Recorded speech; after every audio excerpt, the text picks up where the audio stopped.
not so bad. There it is. Good morning to everyone who is here in person today and to all those who are following via the live stream. Today at St. Thomas Church we celebrate Remembrance Sunday, and we have been lucky to have as a guest preacher for tonight, evensong at 4 o'clock, the Reverend Benjamin Newland, who is a command chaplain to the U.S. Army's Joint Modernization Command on Fort Bliss in El Paso, Texas. I've discovered that El Paso is closer to New Mexico than to Texas, and it's very, very far from here. At least in the Italian way of seeing distances, it kind of looks very far.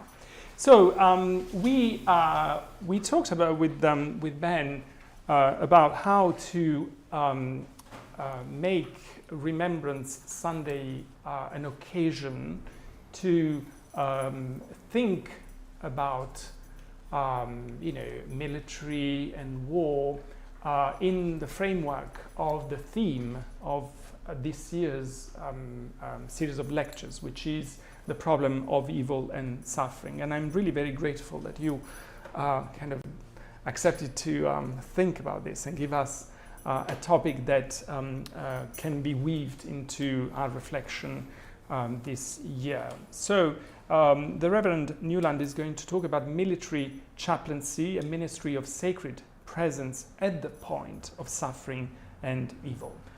We are going to listen to the Reverend Newland, and then we are going to have a conversation with the possibility of asking him questions. Thank you. Thank you. Good morning. Good morning. So, as Father Goya said, my name is Ben Newland. I'm an Episcopal priest and an Army chaplain. I always say them in that order because I was the one before I was the other, and I'll be a priest forever and a chaplain just until the Army's done with me. It's a particular ministry of the Episcopal Church, this chaplaincy. And he also said that I would speak for a while and then you could ask me questions. It doesn't need to be that black and white. Please interject at any point with questions. I didn't necessarily know I was doing this until Monday or Tuesday, so I have less of a formal presentation for you and more of a series of 5 fairly simple questions. And then some materials with which I like to answer those questions. So you'll get to meet 5 of my favorite books off my shelf that I use to answer questions like these, and we'll see kind of where we go from there. But I'd love for this to be a conversation rather than just me talking. I'm actually a very quiet and short-winded person. My sermons are generally fairly short, and my lecture is shorter. So I don't know that I can talk for 30 minutes in a row. Honestly, I don't know that I've ever done that. With me today is my wife, June. She traveled out here with me from Fort Bliss and gets to be here. June is a professional organist, so we almost never get to be together on Sundays because I've not yet worked at a church that could afford her. This church might be able to. So if you're looking for a married couple to fill a role, we're available when the Army's done with me.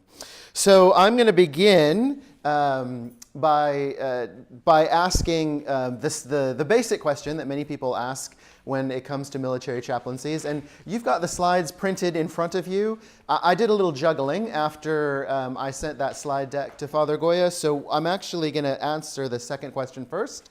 The question of, what about the separation of church and state? How is it that the United States government pays me, the church doesn't pay me, the government does, to be a religious professional in the military? And so I'm answering question number 2 there. I'm sure you can find it with this really interesting book called A Ministry of Presence, Chaplaincy, Spiritual Care in the Law. And part of why I want to start there is because chaplaincy is really a very strange animal. It is a minority experience for most clergy, and it is caught between a multiplicity of worlds. And so I love this book. It's not particularly about the problem of evil. We'll get to that. It's about the problem of chaplains and who they are and what they do and why it's okay for them to do that. And so right on page 1, the author begins by saying, "The chaplain is, I will claim, a necessarily strange figure, religious and legally speaking, in negotiating the public life of religion today. And part of it is because this country did something at its founding that other countries have not done before. It was an experiment, this idea of the separation of church and state and what that would actually look like. It's more of a principle than a fact, and we have interpreted it differently over the last 200 years. So you can see the quote there from page 2. Americans made this unusual decision some 2 centuries ago to unite this free exercise of religion with a prohibition against the establishment of religion. And those 2 commitments, which are in the First Amendment, are kind of where military chaplains find their role, right? The First Amendment forbids us and requires us at the same time. The government is not allowed to establish a religion, which generally means that the government can't pay people to be religious, and yet here I am, getting paid to be religious. However, the government also has insisted that it is an American value to provide for the free exercise of religion to all of its people, which includes soldiers who are, and have been throughout history, often not able to just pick where they want to go to church, right? Particularly if they're deployed or overseas or at war. They have this right as American citizens to practice their religion, but they do not have the opportunity. And so here we are, us chaplains, trying to figure out how to provide that opportunity for them, often in a less than perfect way, but in a way nonetheless. And so what we do as chaplains is really twofold. We are there to provide for the practice of religion in our soldiers, and we are there also to kind of advise commanders on religious implications to things that they might do. The easiest example of this is, if you're in somebody else's country and they practice a religion you're not familiar with, and you're thinking of doing something, I'm supposed to raise my hand and say, yes, I understand there are people hiding in that building, but that's a religious building, so if you blow it up, there will be these consequences, and you should know about that before you decide to just blow it up. Any questions at this point? Any thoughts or wonderings about how we ended up in this position where we pay people to be religious? So, you're an Episcopal priest, but are all the other denominations represented? Are there like Roman Catholic priests and Baptists, preachers, and things like that? There are. Again, we're caught on the horns of this First Amendment dilemma where the chaplain corps, the military organization that trains, hires, employs us, can't do so on the basis of a denomination. So the chaplain corps can't go out and say, we would like to recruit 3 Baptist preachers because we're short on Baptist preachers. That's never happened, by the way. We've never been short on Baptist preachers. But just as a hypothetical, they can't do that. They can only take who comes, and they can't train us to be religious. The chaplain corps does not teach me to be an Episcopal priest. I have to already be one before they can hire me. So we do end up with a lot of diversity, but that diversity is not, it can't be structured by the government, even to such a good end as perhaps to match the soldiers, right? If you've got 40% Roman Catholics, it would make sense for the government to say, we need 40% of our chaplains to be Catholic priests. They can't do that. It wouldn't work anyways. There's not that many Catholic priests, but they can't do that. So the diversity in the chaplain corps doesn't perfectly match the diversity of soldiers. If it did, we'd have a lot of non-denominational chaplains and no denominational chaplains. So a good question. We do have women chaplains.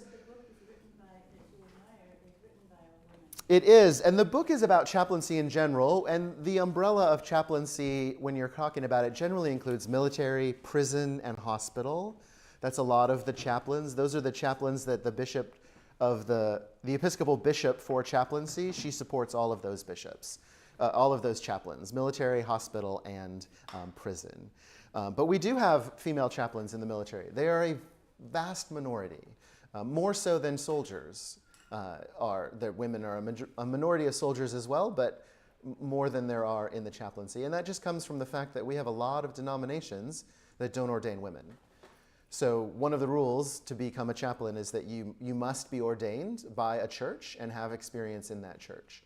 So there are female Episcopal priests who are chaplains, and we've got, what else? We've got Congregationalist, Lutheran, they're few and far between, even some that are kind of non-denominational from a slightly more progressive non-denominational flavor.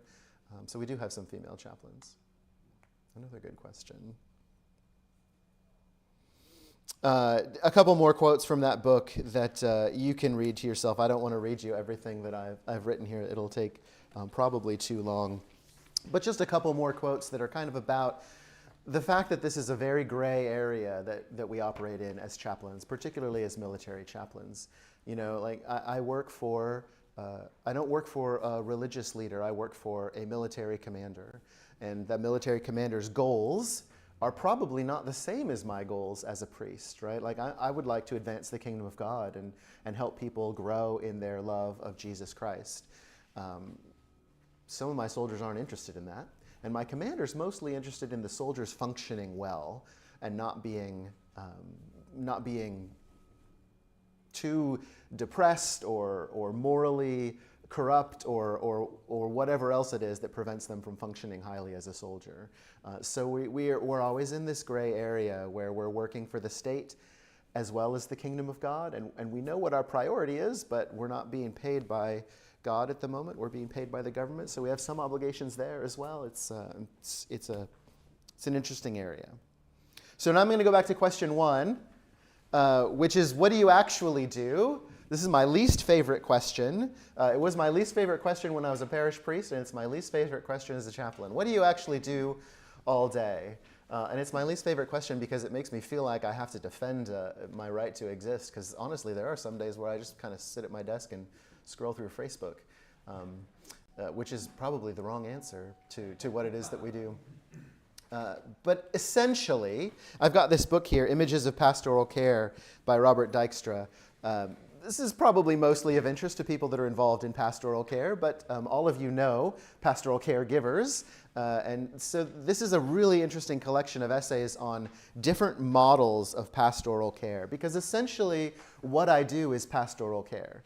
But I do pastoral care for a group of people that are probably not Episcopalians, and almost as likely as not very religious, which makes for a very interesting job. So in this book, Dykstra's got 19 different images of how we might think of pastoral care. Some of them you'll have heard of, but he goes from the solicitous shepherd, the wounded healer, the moral coach and counselor, etc. He talks about all these different ways to imagine pastoral caregivers. And a lot of why I enjoy his work is because, like the first book that I mentioned, he talks about how we don't have, like, this isn't computer programming, right? Like, it's difficult to define what pastoral care even is, let alone how you ought to go about doing it. It's kind of a new field in the history of the church. The medieval priests that were delivering sacraments were not concerned with pastoral care. They would not have recognized those words. They were mostly interested in developing sacraments and delivering them and keeping people out of hell. We try to do that as well, but we also do pastoral care now. So one of my favorite lines that the Army Chaplaincy promotes is that when we are asked what we do as chaplains, we say that we do 3 things. We have 3 core competencies. And those are that we nurture the living, we care for the wounded, and we honor the dead. Everything we do falls into one of those 3 categories, ideally. We nurture the living, we care for the wounded, and we honor the fallen. And I think that's a fairly good rule of thumb as to what I do. Any questions before I jump into the next book? I need a drink of water. Yeah. So when it comes to honoring the fallen, does that mean that you conduct funerals for different types of people who might have different types of faiths or religions? It does. It means exactly that. Yeah. So a lot of the formal military ceremonies for people that have died, they all involve a chaplain in one way or another. Sometimes they're very simple. If you're in a deployed environment and a soldier has died, it might be a very simple 3-minute gathering ritual as you put their remains on a flight to leave. We call that a ramp ceremony at the ramp of the airplane. Or it might be a more formal memorial ceremony, something that we would do in garrison for a soldier that has died in or out of combat. I've yet to do a memorial ceremony for a soldier that died in combat. We don't do a lot of dying in combat in the Army at this point, which is fantastic. That's a good thing. But I spent the 3 years of my previous assignment to this one, I did 7 memorial ceremonies over the course of 3 years, 2 for natural causes and 5 for suicide. And we're always a part of those memorial ceremonies. It's an official military ceremony. It's not a funeral, but we stand up there and yes, just like your last question, I've yet to do a memorial for an Episcopalian. I have done a memorial for Christians, but I've also done a memorial for an explicitly atheist soldier and his explicitly atheist family, who didn't want me to say Jesus at all. And so, again, here we are in this murky world of gray between my calling and the government's calling, and it wasn't an option to not do it. It wasn't an option to not be there. So how do you minister? How do you minister as an Episcopal priest to an atheist family and the people that are sitting there hoping that you'll say something that means something to them, but you better not mention religion? Quite a challenge. Quite an interesting challenge, and what makes this job really fascinating. So why would I ask you to come? He didn't ask me to come. He would be happy if I wasn't there at all. But the format for a military memorial ceremony includes me. So there's the rule is, I have this role. I have to say an opening prayer, I have to read a scripture, I have to make some remarks, and I have to say the closing prayer. I have to do those 4 things because I've been ordered to do those 4 things. Even if the family doesn't want it. Even if the family doesn't want it. Because I'm not there to minister to the family, I'm there to minister to the soldiers of the soldier who's passed away, but his family's sitting right there, so I can't ignore that either. Yeah. I have a question. You are military, right? You are part of the military, right? Correct. Yeah. So do you owe obedience like the other soldiers to your superiors? Yes. Right. Correct. Yeah. Chaplains are in the military. The only way that we are different from any other soldier is that we do not train on or use weapons. So every other soldier in the Army has to know how to fire a weapon, has to go periodically to make sure they can do that correctly. I never do. It's not even an option. If I picked up a weapon at the practice range and fired it, I would get fired. I can't do that. Okay. But in every other way, I'm an officer in the United States Army. If someone who outranks me orders me to do something and that order is legal and moral and ethical, I must do it. And do chaplains all have the same rank? No. No, we're officers, so we start, generally we start as lieutenants, and then we can work our way up. There are 2 chaplains who are general officers in the Army. Okay. The higher you go, the more useless you are, so most of us are captains. Yes. It's not, if you've got people in your family that are in the military and that are officers, we're quite different. We don't go to officer school. We don't. There's a lot of things we don't do. We have our own branch, our own training, our own competitiveness. But like lawyers and doctors, we are trained outside the military and brought into the military and given a rank suitable to our experience. So I have only ever been a captain. I started as a captain. I got promoted last week to major, but it took 10 years, because it's really just the captain chaplains that are useful. After that, it's all management, and most of us quit because management's no fun. Yes, sir. Did you volunteer or were you recruited? I mean, it's all volunteer now, technically. I think I volunteered. I thought it sounded like an interesting thing to do. I've only ever been a priest. I went from high school to college to seminary. I'm not qualified to do anything else. So when I decided that parish ministry was getting a bit old after 17 years, this was the only thing anyone else would pay me to do, was be a chaplain. So I thought I'd try that for a while. But it was a volunteer position, for sure. Yes? Hang on. About how, like, hypothetically, a commander was going to blow up a house of worship, you're there. How involved are you in, like, decision making? Are you present when decisions are being made, like, with operations? What about when decisions are being made that affect the morale? Yeah. Yeah, absolutely we are. Chaplains are members of the commander's personal staff. So besides ministering to the soldiers in the unit, I have a role as an advisor, just like his doctor has a role as an advisor on medical issues and his lawyer has a role as an advisor on legal issues. My role is to advise him on religious issues, but we often bleed that into morale and welfare and ethics and those kinds of things. So yeah, if my commander was in the process of deciding how to execute a particular mission, I'd be part of that process. I probably wouldn't have as much to say as his field artillery commander, but I would have something to say, and I'd be there in case there was a question. Yeah. Did you find yourself along the lines of the atheist funeral or whatever it was, ministering to other religions, soldiers of other religions? Yes. What's the question? I have found myself there. Jewish and other soldiers, do you minister directly to them as well? Good question. And I'm watching the clock so we get to the problem of evil. But good question.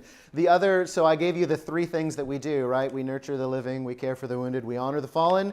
The other couplet that accompanies that is that chaplains perform or provide. So if a soldier comes to me and needs something religious, I must either perform or provide. If a Jewish soldier comes to me and needs to have a bris ceremony for their child, I cannot perform that. I'm not a rabbi. Enough said. I cannot perform that, but I must provide it.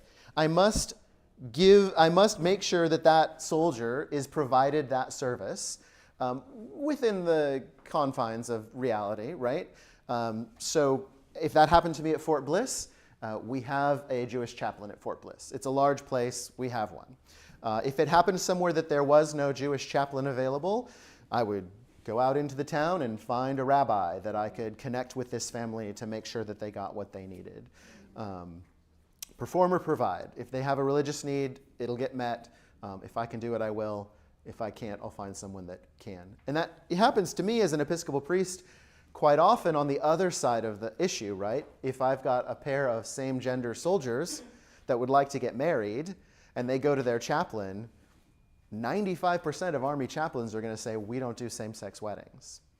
So they're going to call me on the phone and say, hey, Chaplain Newland, I have a same-sex couple in my battalion that would like to get married. Would you meet with them? And of course I say yes. But so that chaplain, his endorser says he can't marry same-sex soldiers, but he has to make sure that they get that service provided to them in one way or another. Yeah. Further to my earlier question. Yeah. You volunteered for the Army as distinct from the Navy or Marines? Correct. The Navy and the Air Force also have chaplaincies. They're much smaller, which in some ways means they're more challenging to get into. The Marines do not have their own chaplains. They borrow them from the Navy. So that's a cool gig. If you're a Navy chaplain, you get to go out on the boats with the Navy sailors, and then sometimes you get to go out and sleep in the dirt with the Marine sailors. In the Army, all you ever get to do is sleep in the dirt, so it's not quite as exciting. Great. So I want to look at the next book real quick. So some of you may be familiar with this author, Karl Marlantes, What It's Like to Go to War. So Marlantes is a Vietnam vet and not a chaplain, so his perspective is of a veteran who went to war in Vietnam and had a pretty rough time, as most folks who went to war in Vietnam did. But he has some really interesting things to say in this book, and one of those things that he has to say is about chaplains. So I give you his opening quote from chapter 1 there, and I'll let you read it. But he's really concerned with how we prepare soldiers to do the terrible things that we ask them to do, right? We ask these often 19-year-old children to kill other people for us. Fortunately, we haven't had to do a ton of that lately, but we've done that as a country. And so he's very interested in how do we prepare them for that? Because most 19-year-old folks are not all that interested in the depth of their spiritual life, right? They're not there yet. That's not generally how humans grow up. However, we've put them in this situation where all of a sudden they have to grapple with that. And they're often very ill-equipped by our society to grapple with that. Of course, his context is Vietnam, but I don't know that we've gotten a lot better at this. We've gotten a little bit better at how we send and bring soldiers home than we were in Vietnam, but I don't know that we're any better at how we minister to them. So the second page after that book cover is the story he tells about a chaplain in his book. And he's in Vietnam, in the thick of the fighting, in the jungle, and it's Christmas, and his battalion sends some morale-boosting things to him and his soldiers. And one of those morale-boosting things is the chaplain. Along with food, water, mail, and ammunition came the battalion chaplain. He brought with him several bottles of Southern Comfort. That's alcohol for those of you that are... and some new dirty jokes. I accepted the Southern Comfort, thanked him, laughed at the jokes, and had a drink with him. Merry Christmas. Inside I was also seething. I thought I'd gone a little nuts. How could I be angry with the guy who had just put his life at risk to cheer me up? And didn't the Southern Comfort feel good on that rain-raked mountaintop? Years later I understood. I was engaged in killing and maybe being killed. I felt responsible for the lives and deaths of my companions. I was struggling with a situation approaching the sacred in its terror and contact with the infinite, and he was trying to numb me to it. I needed help with the existential terror of my own death and responsibility for the death of others, enemies and friends. Not Southern Comfort. I needed a spiritual guide. So we in the Chaplain Corps read this book as a form of penance because this chaplain has obviously failed in his duty. But so often, that is what we as chaplains can do, is to show up and bring candy and make people feel a little better. And that's not necessarily bad, because often soldiers are miserable because their lives are very boring and not because they're so dangerous as they were in this situation. But this is kind of, I think, what is at stake and what it is, why it matters that we exist. Because I'll be honest with you, and I don't, this is on the internet, isn't it? Don't tell the chief of chaplains I said this. 9 days out of 10, you'd get by fine without me as a military soldier. You really would. 9 days out of 10, you don't need me. But on day 10, nobody else can do what the chaplain can do. And this is true for soldiers who are not religious. They may have never wanted, needed, or even considered religion or faith or spirituality or God, but all of a sudden, here they are in this position. And you know, when most people in our society are in that position, what are they going to do? They're going to maybe look for the nearest church and knock on the door.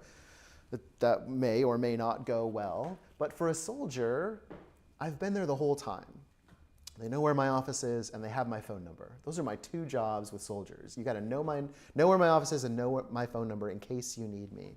So for a soldier, there I am. I'm available. So when they have that, when they come to that point, there's someone there for them. Was that a hand? You have a hand. I do. Yes. So you mentioned the suicide rate post-serving. And I'm acquainted through several organizations in Atlanta from that. What is the exit plan? And has it gotten any better at the existential? Now you have to go back to your family and friends and get over or compartmentalize this, right? Yeah. It's such a deep topic, Yes. right? The problem of suicide. And it's very, in our culture as well as in the military. right. And it's kind of an interesting study to look at the suicide rate in the military as compared to the suicide rate in our country at large. Okay. When you correct for age and gender, right, because the military is much younger and much more male than our country is as a whole, when you correct for that, there are years when our suicide rates are very similar. There really are, where they're very similar, where there's not really that many more suicides in the military than there are in the civilian world. But there are other years where we're much higher. The other thing that makes that a difficult question to address is that, we assume that kind of the thing we think of when we think of veteran suicide is that they had this terrible experience. They went to war and it was catastrophic and soul-crushing. And when they came back, they couldn't adapt to it. They got out and they committed suicide.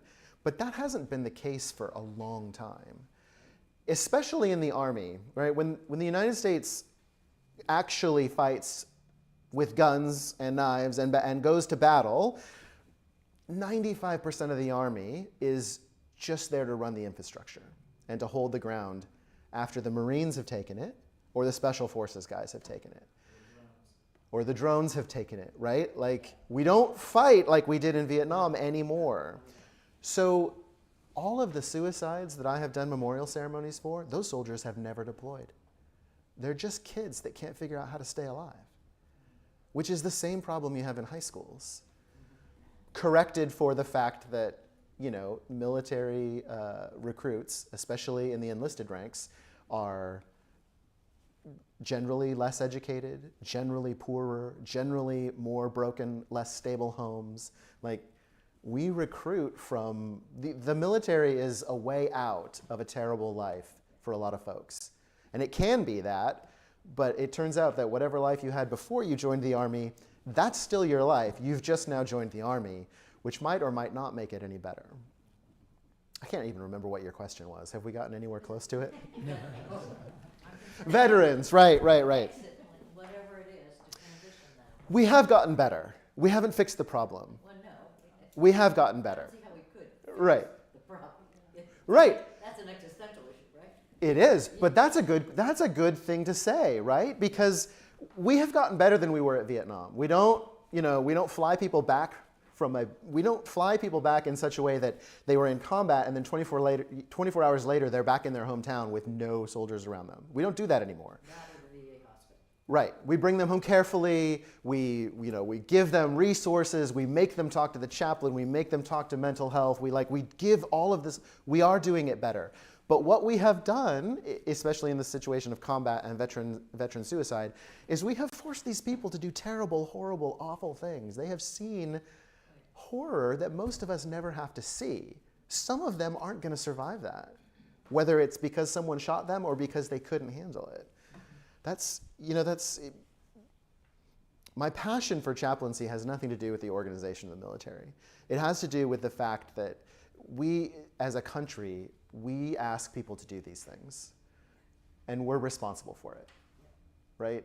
Like all of the fighting in Iraq and Afghanistan, if you didn't know someone in the military, you could almost have ignored the whole thing. It didn't touch your life, right? But they did it for us, for better or worse, whether you agreed or not. We all live here. We're all part of this country. We don't always get what we want when we go to the polling station, but we're still here. We're still part of this country. They're still doing it for us. Yeah, sure. Okay, I need to get to the next book because I don't want to run out of time. This is the best book. What can we learn about suffering and evil from military chaplaincy? So this book, After War, Is Faith Possible?, is a collection of writings by Jeffrey A. Studdard Kennedy. Studdard Kennedy has got several books out there. This is the one that I know best. It's because it's edited and has a great introduction by this Kerry Walters guy who writes very well about Studdard Kennedy and about his writings. So Studdard Kennedy was an English Anglican priest. He was in England during World War I.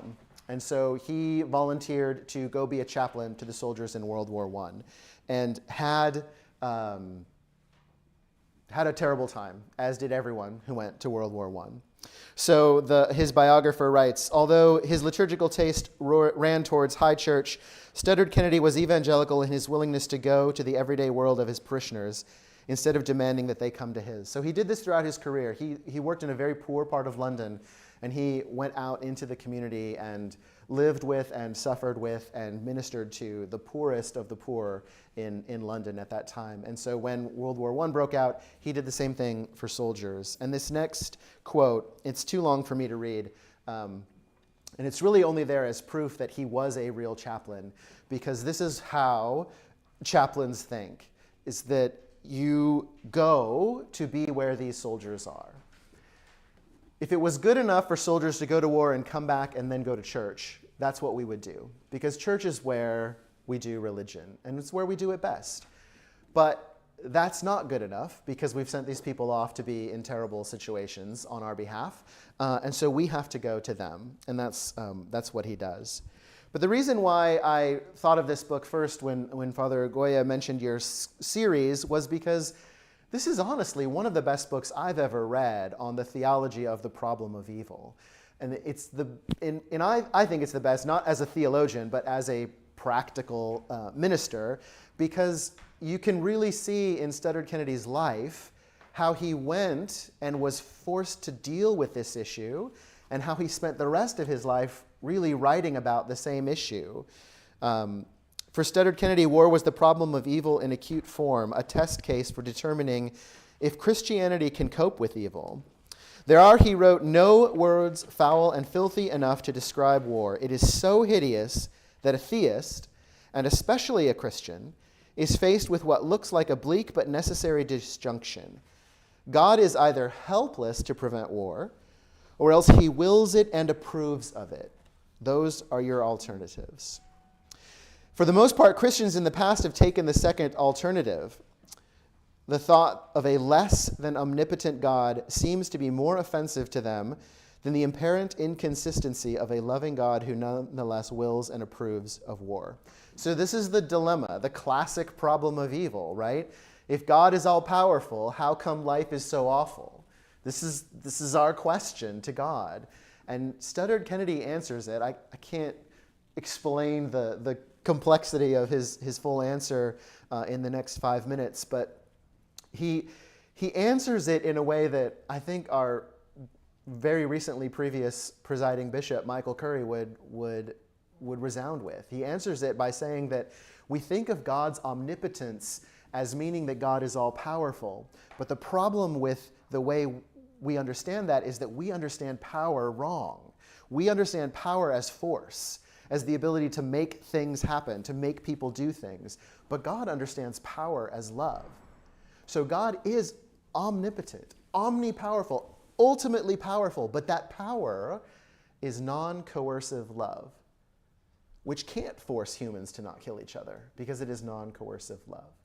Now, you'll need a proper theologian to kind of unpack all of this for you, which is, it's good that you have one.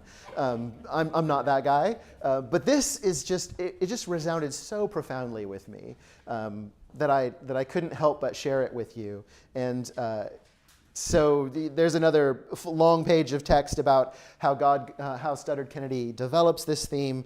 But then if you go to the next page, you'll find that his writing is just lovely. He wrote poetry, he wrote essays, he wrote some things that are kind of long and pretty meaty and theological, and other things that were just kind of whimsical. So just so many great quotes, which I've collected a few of for you. You may love churches and services and hymns and things and not love your neighbor. Lots of people do. That's an indictment, right, of those of us that are here at church. The champions of the bottom dog are only out to make him top dog, not to make him a new man. He's got a lot to say about the ways in which the church tries to help people. And he's fairly critical of his church, although he was faithful to it until the very end. I won't read all of these to you. In the eyes of men, there is no fool like God, because in the eyes of God, there are no fools like men. The last quote right before the last book I want to share with you is powerful for someone who is in the military circles at all. Our military power is an exact index of our spiritual and moral impotence. he said that. I don't know if that's a deep truth, but it is certainly it's certainly something to grapple with as a country that currently owns arguably the most powerful military on the planet. We have an awful lot of military power, but that doesn't necessarily mean we have a lot of spiritual or moral power. There are times when it's clear that we don't. So finally, and then we'll have a few minutes for questions. This last book is much newer and quite short and easy to read. David Peters is an Episcopal priest. He served as a soldier in the Marines and a chaplain in the Army.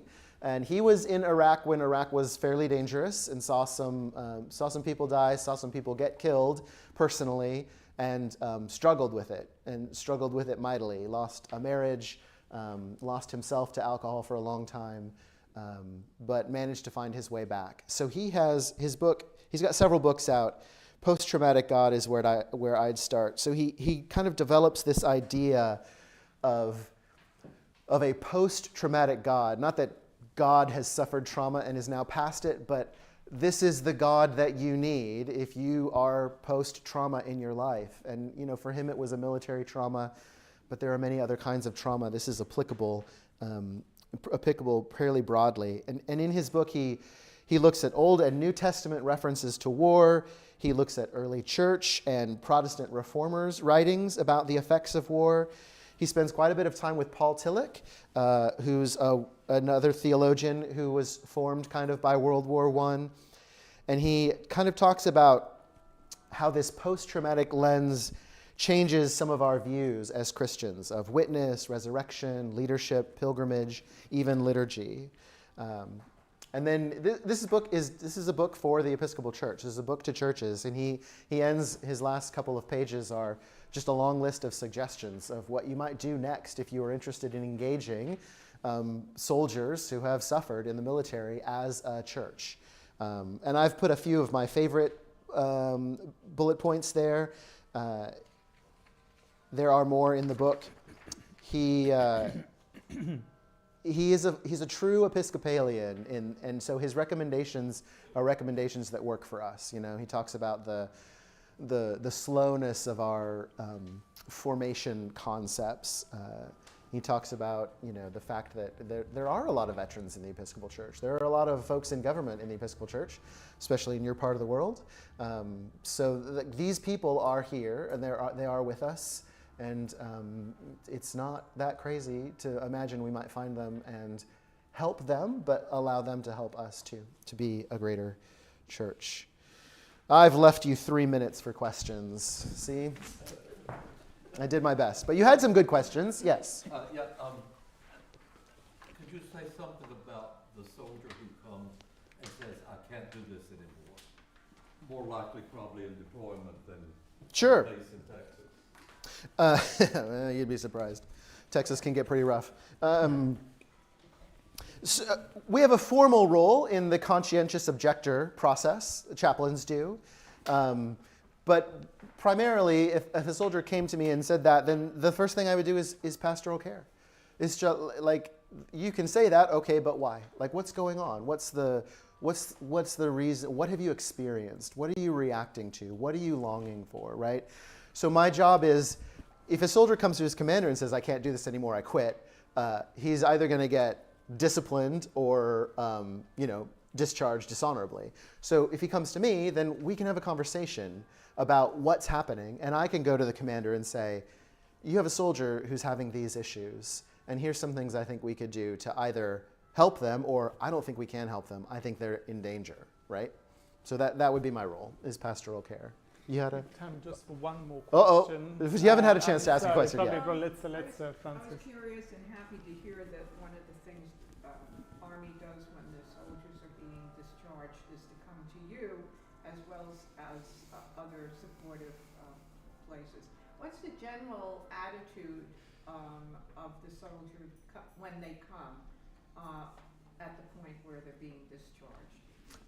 That's a good question. And it's not just about when they're being discharged. It's what is the soldier's general attitude towards us at all, right? When they're forced to come see us. They can't be ordered to talk to the chaplain, but they can be strongly encouraged, and we are on a lot of those checklists, right? So they have to come see us. My sermon at 4 o'clock this afternoon will address this issue, so please come. But also, it's the same as that. It's the same thing I said earlier. 9 times out of 10, it's check the block. Nice to see a chaplain. Got any candy on your desk? Whatever, right? But sometimes, every once in a while, what they really need is to talk to someone who they see as having some spiritual depth, some grounding.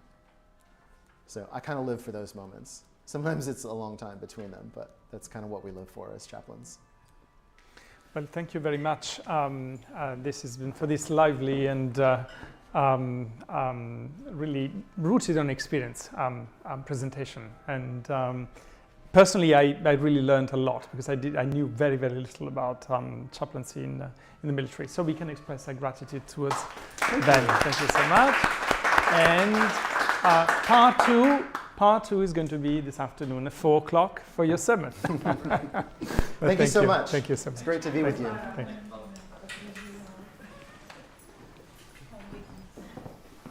Yeah, my pleasure. I get to go. Do you, Oh yes, get your mic.